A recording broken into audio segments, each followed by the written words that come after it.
Hey guys, how are you? Welcome back to another video. There's been a huge decline in mental health around the world, which is why we're so committed to creating more content than we ever have. Stay tuned, and thanks for being a part of our journey. Who hasn't watched at least one movie or show where the smart one piques your interest? From Sherlock Holmes to Shikamaru Nara, the highly intelligent have been sought after. The aloof, intelligent person who unwittingly captivates the hearts of people around them is a popular trope in films. Despite that, they're also often depicted as being incredibly unlucky in love. And this doesn't only happen in movies, but also in real life. But why? Here are 6 reasons why highly intelligent people struggle with love. Number 1, they overthink. When it comes to the popular notion of love, we tend to think of feeling what's right and just following your heart into the sweet mist of romance. And there's absolutely no way that an intelligent person is going to stumble around blindly. They're gonna analyze the details and compare the information to trusted standards before they make a big decision. Is it great for data? Yes. Is it wise for the long term? Yeah. Is it good for enticing and starting a passionate relationship? Not quite. It can be exasperating for some, leading them to mistake the time taken to analyze means for disinterest on the part of the intelligent person. In a tragic irony, the intelligent person means the opposite. By taking this time to study, plan, and review, they're deeming their love interest as worthy and desirable. That analytical effort is to ensure a best chance of success for the relationship. If there is no interest or a low valuation, they wouldn't bother. Number 2, they love their independence. This is one of the problems with the Hollywoodized version of love. It's this whole "you complete me" concept, implying someone is less of a person if they don't find that other half. It encourages codependence and indirectly derides self-sufficiency. Highly intelligent people are usually secure in who they are and already feel whole. They don't require another person to complete the picture. They feel another person could add to the picture and make it better.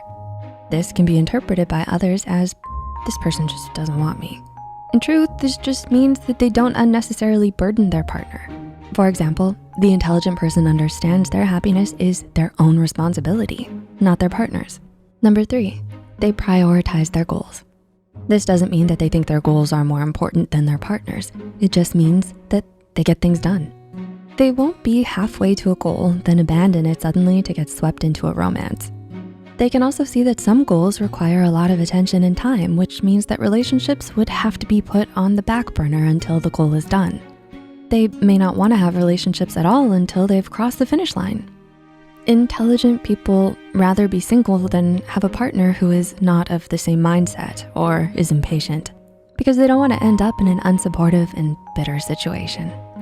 Number 4, they have high standards. Well, high in itself is a fairly subjective term, but suffice to say, most intelligent individuals will have some pretty definite standards. They're usually demanding more of themselves, and as such, they'll usually have pretty strong boundaries and a definite standard for their partner. Although the standard can have some small adjustments as they mature, it never does a nosedive.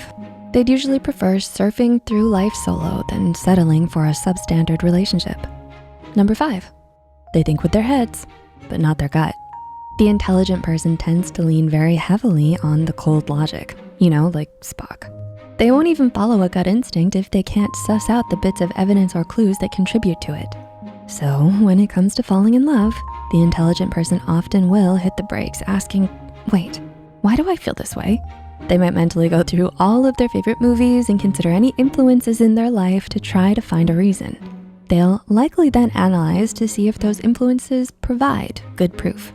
Then they'll consider making their first move. As you can imagine, it's not exactly the smoothest or timeliest of ways to get passionate. And number 6, they are single by choice. Together with being in harmony, happiness, and peace with themselves, this means they aren't desperately seeking someone else to fulfill their basic needs or to help them figure out who they are. They have the luxury of already having a good time on their own and coming up with new ways to do so. At the far end of the spectrum, sometimes they just can't find someone who they feel will add to their world, so they choose to be with the one person who truly gets them, themselves. Love, in and of itself, has so many aspects, but we, in general, tend to be heavily influenced by how it's depicted in media and build our ideals of how it's supposed to happen on that.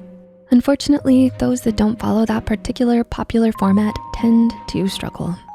Next time that cute geek is awkward around you, consider that it might be a compliment to your worthiness. Which point can you relate to? What insights have you gleaned? Does something that's been happening make more sense now? We'd love for you to discuss and expand your mind. And also intelligently hit that like button. Thanks for watching and see you soon.